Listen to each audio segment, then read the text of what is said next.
Même dans les projets, dans ses projets, elle était dans les projets du monsieur.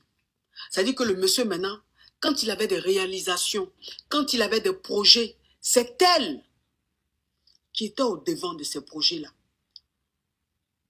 Tout ce qu'il faisait, elle était au milieu. Elle était au courant de tout. C'est-à-dire qu'il se confiait plus à elle, même qu'à sa femme. Il y a des choses qu'il faisait, il y a des projets qu'il avait, il y a des réalisations qu'il faisait. C'est cette femme-là qui savait. Sa femme même, sa femme légitime même, il y a des choses, elle n'était pas informée. La femme était au devant de tout. Au devant de tout. Il pouvait lui donner de l'argent, mais un montant considérable de garder. Quand il avait des choses, c'est à elle lui donnait pour garder. L'argent. Il dit, il faut garder. Il faut faire ça. Il faut faire ça. Quand il y a telle dépense, c'est à elle lui donne l'argent. Il faut faire ça. C'était devenu quelque chose de trop... C'était trop fort, c'était trop puissant. Et c'est comme ça, la femme du monsieur a fini par apprendre. Peut-être qu'elle s'en doutait, parce qu'ils étaient trop fusionnels. Donc peut-être qu'elle s'en doutait. Donc elle a fini par apprendre la nouvelle. Et de surcroît, un enfant avec cette femme-là. Donc quand la femme du monsieur a appris, elle a tout fait pour avoir le contact de la Kisa de son mari. Et elle a contacté la femme. Elle lui a dit qu'elle était au courant. Attendez, hein. J'ai bloqué un excrément. Je vais bloquer un excrément.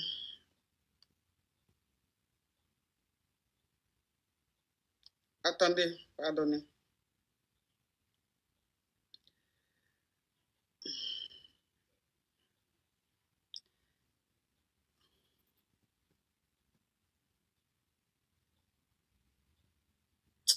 Blocage, système de blocage là. Système de blocage de Facebook est trop lent. Donc c'est comme ça la femme l'a appelé. La femme du monsieur l'a appelé. Pour lui dire qu'elle savait que son mari avait une double vie. Et qu'elle savait que le monsieur a eu un enfant avec elle. Elle dit quand la femme l'a appelée, c'était pas une femme qui était violente, qui était agressive. Elle n'était pas agressive. Elle était posée. Elle lui a parlé. Qu'elle savait tout. Et qu'elle n'était pas prête à perdre son foyer. Chose, comment on appelle? YouTube, Millie Bass, elle dit liker le live. YouTube, chose qu'on appelle. YouTube là, c'est comme ça, ils sont. Hein. YouTube là, c'est comme ça. Hein. C'est-à-dire, ils sont très nombreux, mais ils ne likent pas. Vous comprenez pourquoi souvent, quand il fait live sur TikTok là, il n'aime pas YouTube. Parce que même, quand tu es connecté, ils viennent nombreux, mais pour liker même là, c'est-à-dire, je ne sais pas. Donc même, c'est-à-dire, c'est le genre même de live que tu fais et puis tu as la paresse. Le genre de live que tu fais et puis tu as la paresse là, c'est sur YouTube. Ils sont là, ils sont nombreux, ils ne likent pas. Mais quand même, c'est eux, ils regardent tes choses. Donc, ça fait que YouTube même... Bon, anyway, tant qu'à faire. Elle était posée. Elle était très posée quand elle l'a appelée. Elle n'était pas agressive et tout. Mais elle lui a dit simplement, avec fermeté, que je ne vais pas perdre mon foyer. Je ne vais pas perdre ma famille. Tu vas pas gâcher vous n'allez pas gâcher ma famille. Je ne vais pas perdre mon mariage. Je ne sais pas qui vous êtes, mais arrangez-vous pour partir de la vie de mon mari. En tout cas, elle lui a parlé calmement. Et elle dit que quand la femme du monsieur l'a appelée, elle n'a pas dit un mot.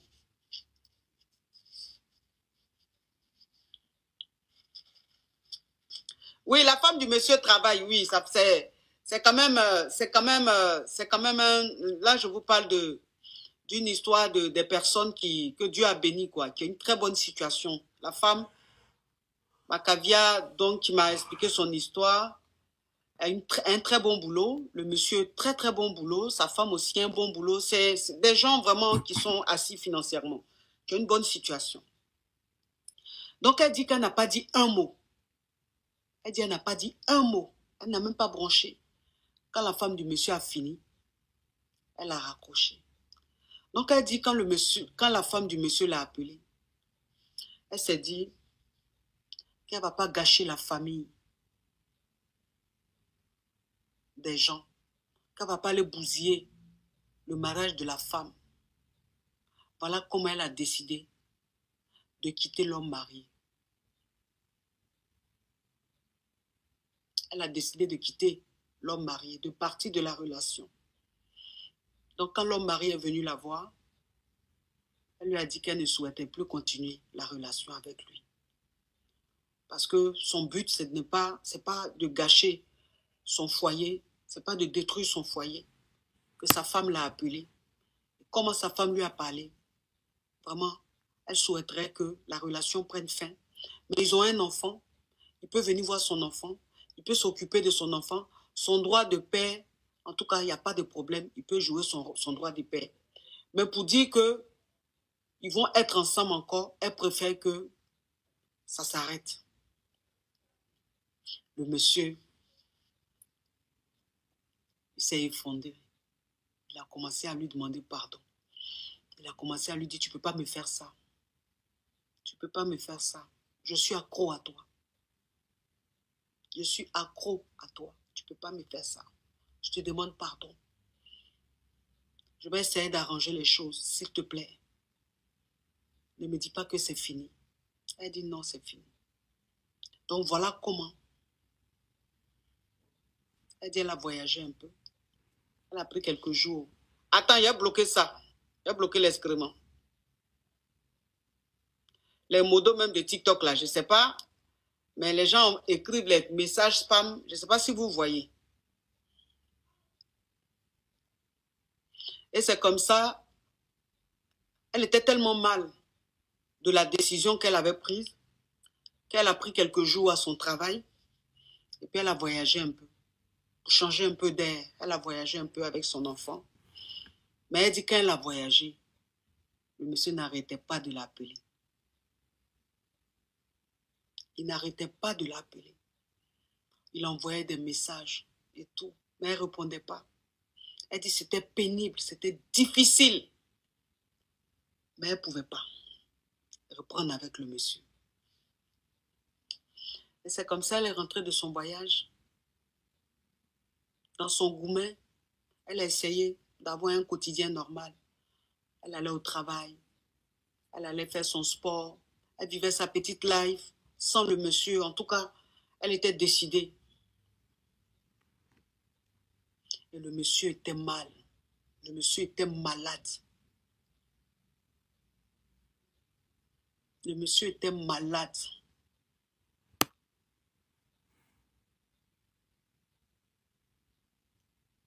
Donc, les amis du monsieur, même les proches du monsieur, ont contacté la dame pour lui dire de ne pas faire ça.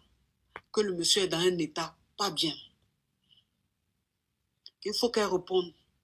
Il faut qu'elle écoute le monsieur parce qu'il n'est pas bien. Il est malade.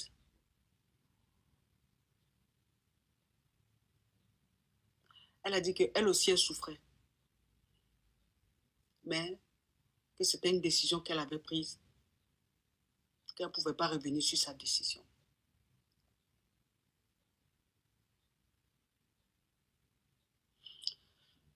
Mais le monsieur a insisté. Il a insisté. Il ne voulait pas lâcher l'affaire.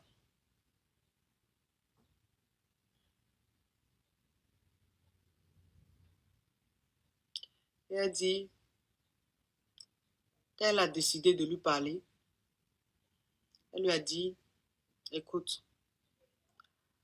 moi je ne peux plus rester dans cette position-là, c'est-à-dire cette position de Kisa, Je ne peux plus. Je ne peux pas. Donc, c'est à toi de voir.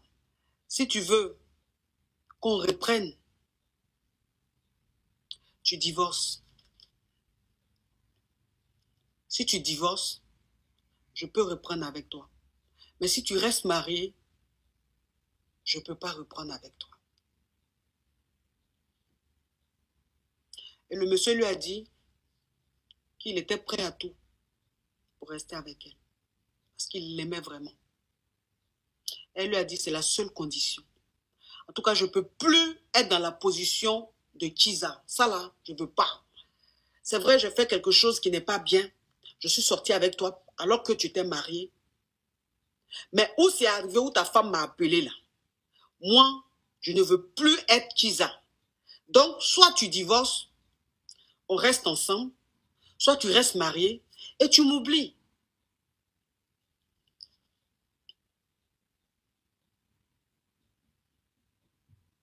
Le monsieur était tellement mal, je dis tellement mal, qu'il a demandé le divorce à sa femme.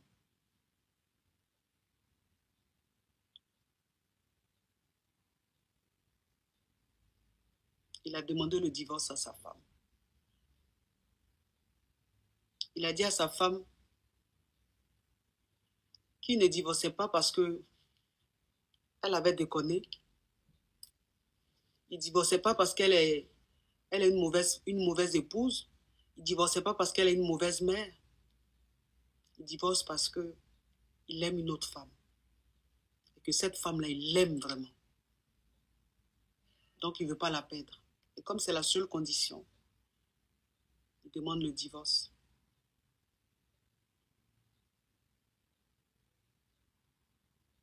La femme ne voulait pas. Son épouse ne voulait pas divorcer.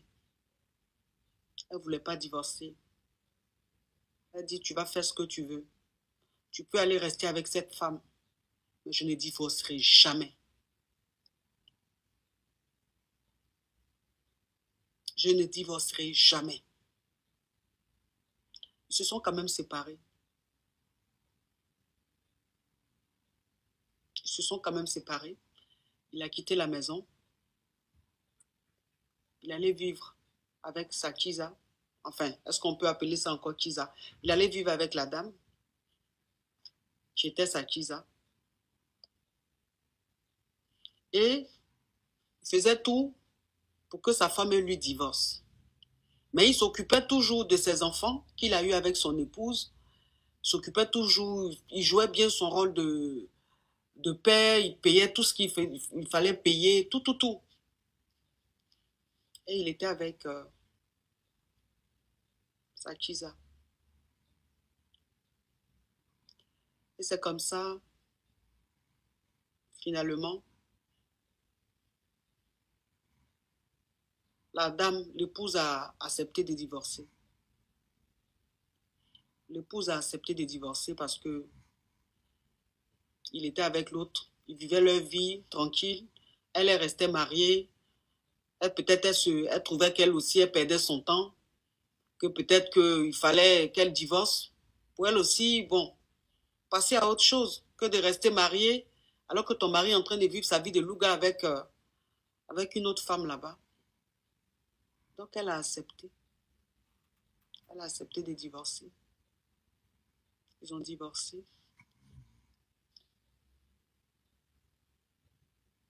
Et il était maintenant célibataire. Il est resté avec l'autre femme, son ancienne Kiza, parce qu'on ne peut plus l'appeler Kiza. Et des mois après le divorce, quand le divorce a été prononcé et tout, des mois après, il a épousé sa Kiza.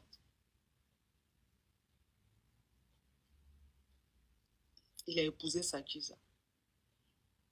Donc, ils étaient dans leur mariage, heureux, très heureux. Il était heureux, elle était heureuse. Tout allait bien.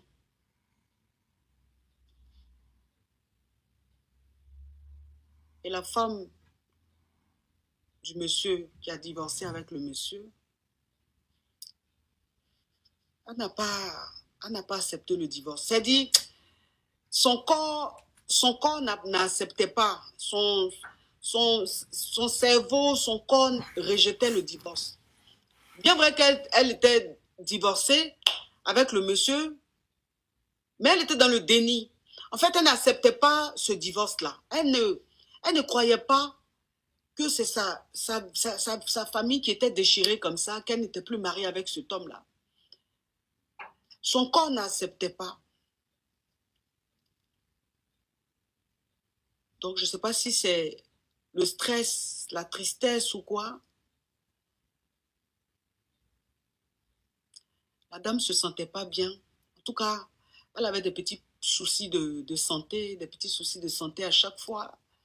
Mais ça revenait à chaque fois, tout le temps malade. Donc, elle a été à l'hôpital et ils ont fait des examens et tout, voilà, des analyses, plein de choses parce qu'elle était très souvent malade. Et malheureusement, elle a été diagnostiquée d'un cancer.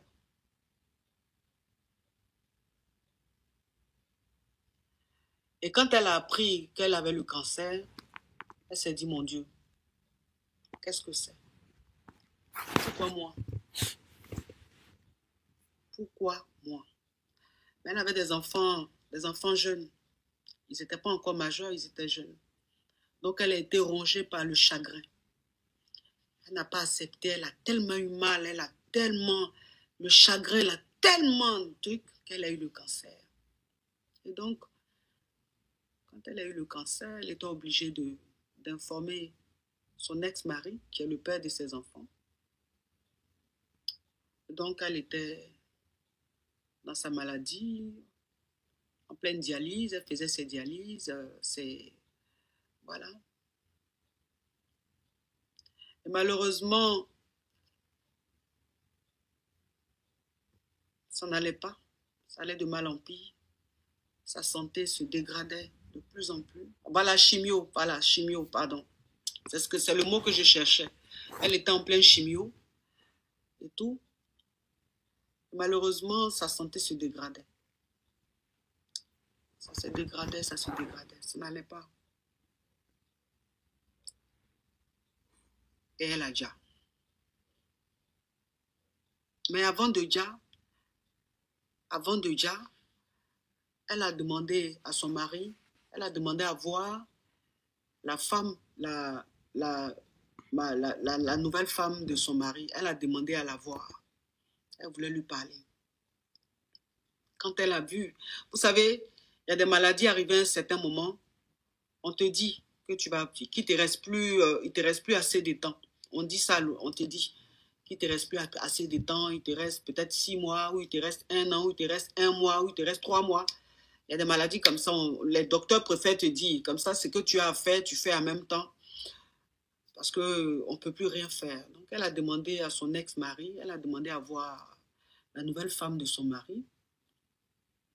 Et quand la femme allait la voir à l'hôpital, elle lui a dit,